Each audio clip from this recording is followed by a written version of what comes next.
एक बार की बात है, एक गांव शोलापुर में कई दिनों से रोज रात को बकरियां चोरी हो रही थीं। गांव वाले बकरियां चोरी होने से बहुत परेशान थे और एक दूसरे से लड़ते रहते थे। एक दिन सुबह चंपक नाम के गांव वाले की बकरी चोरी हो जाती है। चंपक दुखी होकर अपने घर के बाहर बैठा होता है। तभी उसका दोस्त दिनेश वहां आता है। अरे चंपक भैया, उदास काहे बैठे हो? आए फौजी अपने मायके से वापस आ गए क्या? तुम्हें कौनो और काम तो है नहीं? जब देखो दांत फाड़ते रहते हो। मेरी बकरी चोरी हो गई है। हाँ। बकरी चोरी की बात सुनकर बोलता है, चंपक भैया, बकरी तो हमारी भी चोरी हो गई थी कुछ दिन पहले। तुमको किसी पर शक है क्या?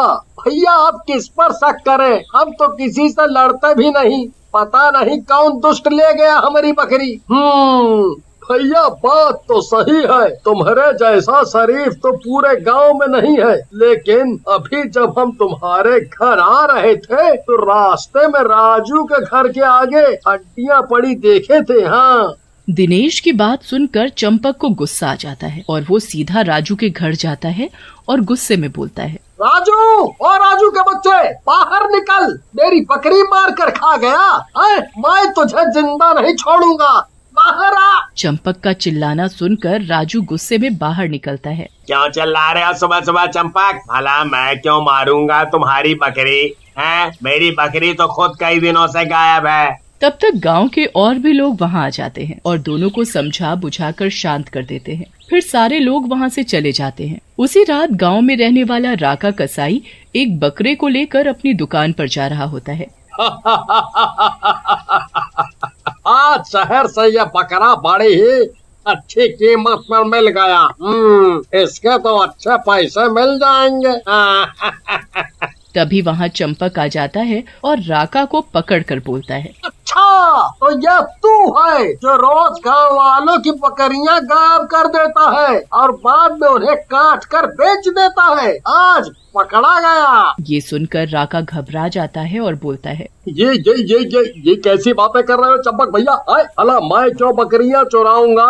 आप मुझे जाने दो। मैं तो खुद शहर से बकरियां लाता हूँ अपनी दुकान के लिए। हाँ। लेकिन चंपक उसकी एक बात नहीं सुनता और राका को जोर से मार देता है। राका दूर जाकर गिरता है। झूठा कहीं का, तू ही गाँव वालों की बकरियां चुरा रहा है और अब भोला बनता है।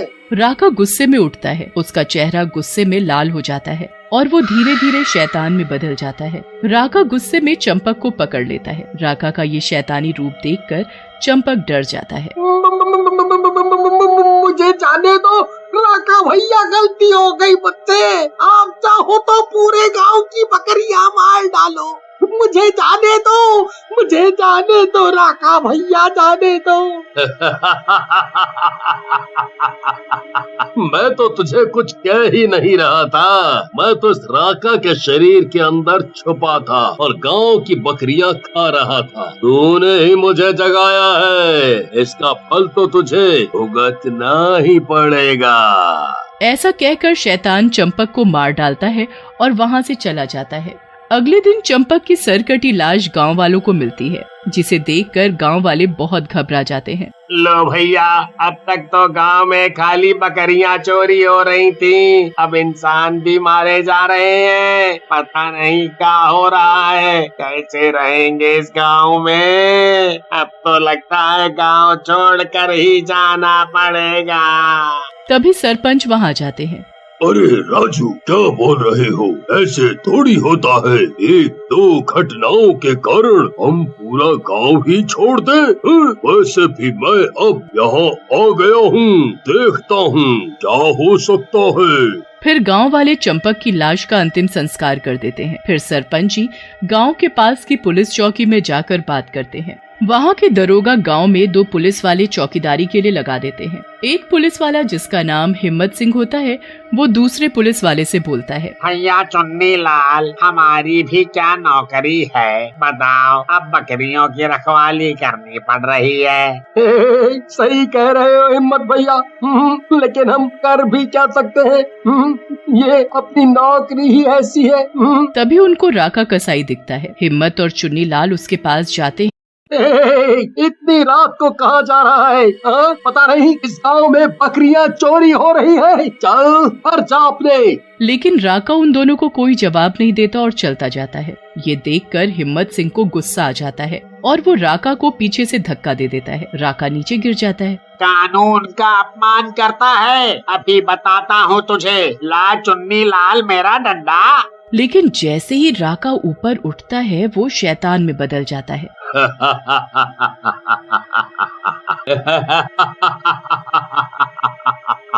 तुम दोनों को मुझे नहीं टोकना चाहिए था। अब तुम दोनों को कोई नहीं बचा सकता।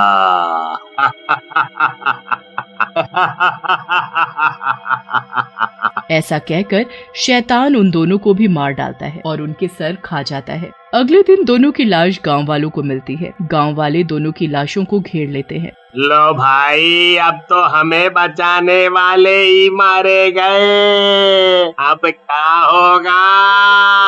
गांव में तो अब पुलिस वाले भी सुरक्षित नहीं है। फिर गांव वाले मिलकर एक मौलवी को बुलाते हैं। मौलवी वहां ध्यान लगाकर बैठ जाता है। इस गांव पर एक शैतान का साया है। मुझे एक बकरा चाहिए। मैं शैतान को यहाँ से भगा दूंगा, लेकिन उस समय कोई भी गांव वाला मेरे पास नहीं रहेगा। हाँ? फिर गांव वाले मौलवी की बात मानकर एक बकरा मौलवी को दे देते हैं। मौलवी रात में ध्यान लगाकर बैठा होता है। बकरा उसके पास ही बंधा होता है। राका उस बकरे के पास जाता है और उसे पुचकारने लगता है। ये देखकर मौलवी राका से बोलता है, गांव वाले, तुझे बोला था ना यहाँ नहीं आना।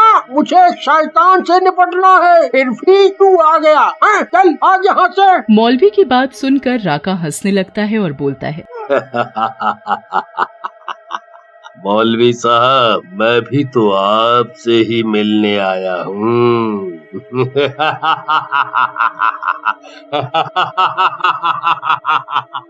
ऐसा कहकर राका शैतान के रूप में बदल जाता है। ये देखकर मौलवी घबरा जाता है और बोलता है, अरे शैतान, मुझे जाने दे। मैं कोई मौलवी नहीं हूँ। मैं तो एक छोटा सा चोर हूँ। सोचा था गांव वाले सो जाएंगे तो रात में सबके घर साफ कर दूंगा। जाने दो मुझे। लेकिन शैतान उसे भी मार डालता है। ये सब देखकर कई गांव वाले गांव छोड़कर जाने लगते हैं। सरपंच जी निर्णय लेते हैं कि वो अकेले ही इस शैतान से निपटेंगे। रात में सरपंच एक मचान बनाते हैं और उस पर बकरे को बांध देते हैं और पास में छिप जाते हैं। अगर मेरी ये योजना कामयाब हुई तो आज गांव वालों को इस शैतान से मुक्ति मिल जाएगी। तभी वहाँ राका आता है और मचान पर चढ़ने लगता है। सरपंच राका को देखकर हैरान रह जाता है। अरे ये तो राका है, लेकिन ये यहाँ क्या कर रहा है? जैसे ही राका मचान पर चढ़ता है उसका रूप बदलने लगता है और वो देखते ही देखते शैतान बन जाता है और बकरे को मार कर खाने लगता है। हे भगवान, तो क्या ये राका कसाई ही शैतान है? यही शैतान है क्या? अब मैं क्या करूं? सरपंच डरते डरते मचान के पास जाते हैं और उस मचान में आग लगा देते हैं। शैतान जलने लगता है और मचान से नीचे गिर जाता है और राका उसके शैतानी असर से आजाद हो जाता है। सरपंच राका के पास जाते हैं। मैं ठीक हो गया सरपंच जी। हाँ, आपने मुझे इस शैतान के चुंगल से आजाद करा दिया। हाँ, वो सब तो ठीक है, लेकिन राका, तुम इसके चुंगल में आए कैसे? इससे पहले कि राका कुछ कहता, वहाँ एक चुड़ैल आ जाती है और गुस्से में बोलती है, ये सब मैं तुम्हें बताऊंगी सरपंच। तुमने मेरे पति को मारकर ठीक नहीं किया। तुम्हारा पति? मतलब मैं कुछ समझा नहीं। हाँ, ये मेरा पति था। इसे बकरे खाने का बहुत शौक था, इसलिए ये रोज बकरे चुराता था। एक दिन इसने राका कसाई को देखा और उसके शरीर में समा गया ताकि उसे खूब मांस खाने को मिले। लेकिन तूने सरपंच इस राका को बचाने के लिए मेरे पति को मार डाला। अब तुझे भी मरना होगा। ऐसा कहकर चुड़ैल सरपंच को पकड़ लेती है, लेकिन तब तक राका भागकर गाँव वालों को बुला लाता है। गाँव वाले चुड़ैल को घेर लेते हैं। राजू गुस्से में बोलता है, तो इस चुड़ैल और इसके पति ने हमारी बकरियां चुरा ली। इसे तो नहीं छोड़ना।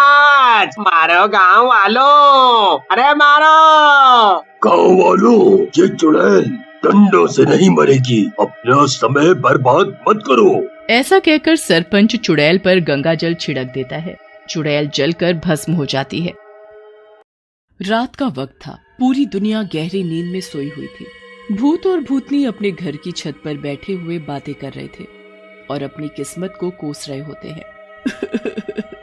ये भी क्या जिंदगी है, मरने के बाद भी हम मरे हुए नहीं लगते। ऐसा लगता है जैसे अभी भी जिंदा है। हमारा तो बस शरीर मरा है, हम वहीं के वहीं हैं। क्यों, सच बोला ना गुन्नू के पिताजी? काहे का पिता? ऐसी औलाद होने से तो अच्छा था कि हम बे औलाद रहते। इतनी मन्नतें मांगने पर कितने सालों बाद बेटा हुआ और उसी बेटे ने दौलत के लालच में आकर हमें मार डाला।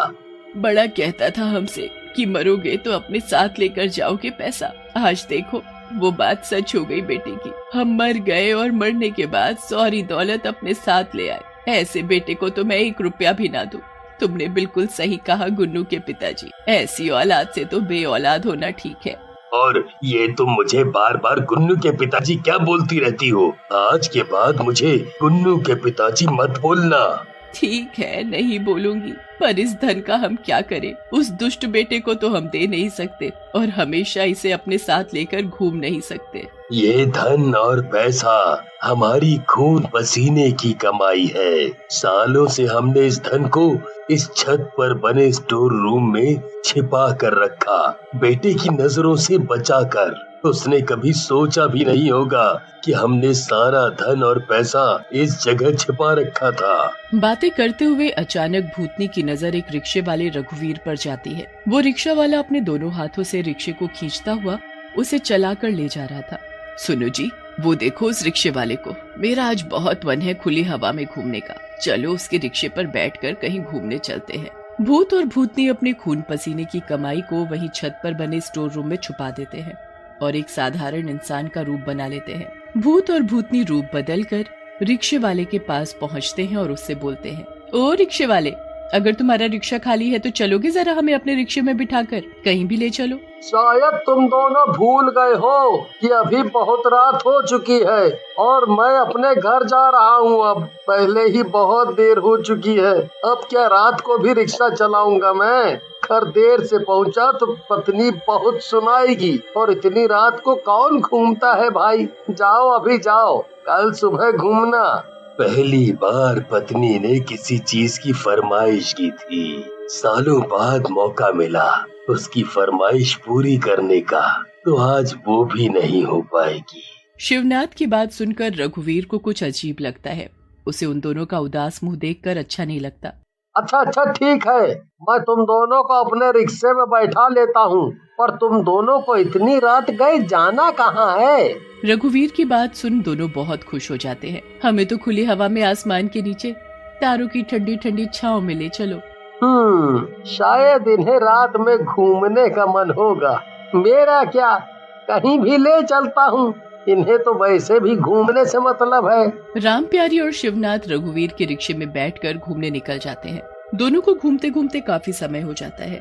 सुबह भी होने वाली होती है। बस अब नहीं, मैं तुम दोनों को और नहीं बैठा के घुमा सकता अपने रिक्शे में।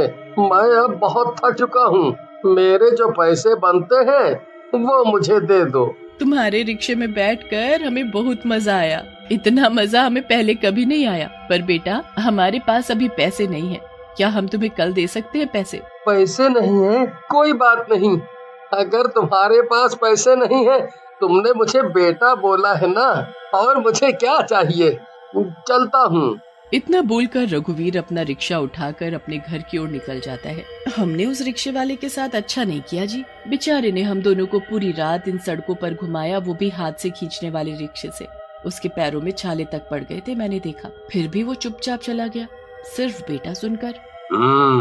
सच में बहुत ईमानदार आदमी था। कल हम उसकी मेहनत के पैसे उसे जरूर देंगे। वो जरूर इसी रास्ते से ही अपने घर आता जाता होगा, तब दे देंगे।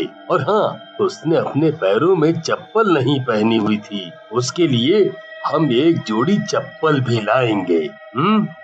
सूरज की किरणें निकलते ही भूत और भूतनी गायब हो जाते हैं। वहाँ शिवनाथ का बेटा गुन्नू बहुत गुस्से में बैठा था। उन्होंने कभी भी मुझे अपना बेटा समझा ही नहीं। मैंने उनकी कितनी सेवा की, फिर भी उन्होंने कभी भी मुझे उस धन के बारे में नहीं बताया। मैंने कितनी बार पूछा उनसे, उन्होंने हमेशा उस बात को टाल दिया। अरे मरने से पहले उस धन के बारे में बताकर नहीं जा सकते थे वो? अगर अपने बहू बेटे को दे जाते सारी धन दौलत तो उनका क्या चला जाता? उनके बेटे का ही भला होता और क्या। मेरा मन कहता है कि वो धन दौलत हमें एक न एक दिन जरूर मिलेगी। ऐसे ही पूरा दिन निकल जाता है। रात फिर से आती है। राम प्यारी और शिवनाथ भूत और भूतनी बनकर उसी घर की छत पर बैठे होते हैं। क्या हुआ राम प्यारी, तुम उस तरफ नजर गड़ाकर क्या देख रही हो? क्या बात है, तुम कुछ ज्यादा सोच रही हो उसके बारे में? मुझे उसमें कुछ अजीब लगा, कुछ अपना अपनापन सा लगा, जैसे मैं उसे पहले से जानती हूँ, जैसे उसे मेरे बेटा बोलने पर लगा, बिल्कुल वैसे ही। वो देखो, वो रिक्शे वाला आ गया। सुनो जी, जल्दी अपना रूप बदलते हैं और उसके पास चलते हैं। दोनों फिर से अपना रूप बदलते हैं और रघुवीर के पास पहुँचते हैं। क्या आज भी तुम दोनों को घूमने जाना है? पर एक बात मेरी समझ में नहीं आती कि तुम दोनों को रात में ही घूमने का मन क्यों करता है? रात को तुम लोग मुझे पकड़ लेते हो और पूरी रात इन सुनसान सड़कों पर दौड़ाते हो। कल तुमने हम दोनों को पूरी रात घुमाया और हमने तुम्हें उसके पैसे भी नहीं दिए, क्योंकि कल हमारे पास पैसे नहीं थे। ये लो तुम्हारे पैसे। और हाँ, मैं तुम्हारे लिए एक चीज लाई हूँ, ये चप्पल। तुम्हारे पैरों में हमारी वजह से छाले पड़े, इसलिए हम तुम्हारे लिए ये चप्पल लाए। तुम बहुत ही अच्छे इंसान हो। लो बेटे, इसे पहन लो। आपने मुझे बेटा बोला और कल भी बेटा कह के मुझे बुलाया। माँ बाप से भला कभी कोई बेटा पैसे ले सकता है? इसीलिए कल मैंने आपसे पैसे नहीं लिए थे। मेरे माँ बाप तो मेरे बचपन में ही चल बसे। अब तो उनकी सूरत भी ध्यान में नहीं कि कैसे दिखते थे। आपने बेटा बोला तो मुझे आप दोनों में अपने माँ बाप नजर आए। आज मैं बहुत खुश हूँ, बहुत खुश हूँ। आप दोनों जल्दी मेरे रिक्शे में बैठिए। आज मैं आप दोनों को पूरा शहर घुमाऊंगा। हाँ, पूरा शहर। रघुवीर रोज दोनों को अपने रिक्शे में घुमाता। ऐसे ही कई दिन बीत गए। एक रात रघुवीर अपना रिक्शा लेकर नहीं आया तो भूत और भूतनी दोनों बहुत परेशान हो गए कि आखिर रघुवीर आज क्यों नहीं आया। इसलिए दोनों रघुवीर को ढूंढने निकल पड़ते हैं। ढूंढते ढूंढते आखिरकार उन्हें रघुवीर का घर मिल ही जाता है। हे भगवान, ये क्या? ये रिक्शे वाला तो बहुत ही गरीब है। इसकी घर की कितनी बुरी हालत है। और वो उधर खाट पर कौन लेटा है? मुझे लगता है वो शायद इसकी पत्नी है। बीमार है शायद वो। हमें अंदर चलना चाहिए। दोनों रूप बदलकर रघुवीर के घर के अंदर जाते हैं। रघुवीर उन दोनों को देखकर पहले तो बहुत हैरान होता है और फिर जोर जोर से रोने लगता है।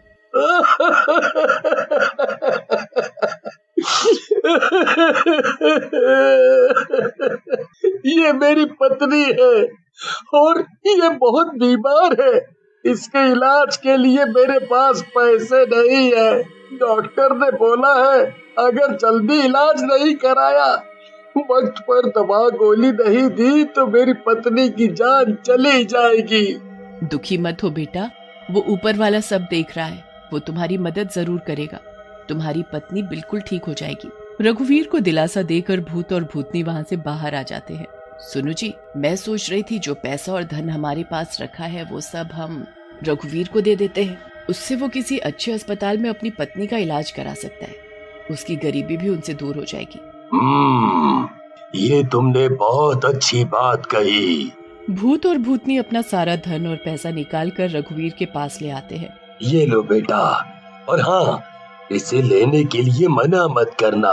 ये हमारे जीवन भर की कमाई है। हमने अपने बेटे के लिए जोड़ कर रखी थी। ये तुम रखो, इससे अपनी पत्नी का इलाज करवाओ। अरे मैं इसे क्यों रखूं? ये तुम अपने बेटे को दो। ये सब उसका है, ना कि मेरा। हमारा बेटा हमारा होकर भी हमारा नहीं है। उसने तो हमें जीते जी मार दिया। एक एक रोटी के लिए तरसाया, भूखा रखा, हमेशा घर में बंद रखा, बाहर की रोशनी तक देखने नहीं दी। मतलब क्या? मैं तुम लोगों का मतलब नहीं समझा। दोनों अपना असली रूप रघुवीर को दिखा देते हैं। दोनों को भूत और भूतनी के रूप में देखकर रघुवीर हैरान हो जाता है। ज्यादा मत सोचो, इस धन और पैसे को लो और जल्दी से अपनी पत्नी का किसी अच्छे से अस्पताल में ले जाकर इलाज कराओ। रघुवीर अपनी पत्नी को अस्पताल ले जाता है, उसका इलाज कराता है। रघुवीर की पत्नी अब बिल्कुल ठीक हो चुकी थी। फिर रघुवीर भूत और भूतनी को शुक्रिया बोलता है और अपने रिक्शे में बिठाकर दोनों को खूब घुमाता है।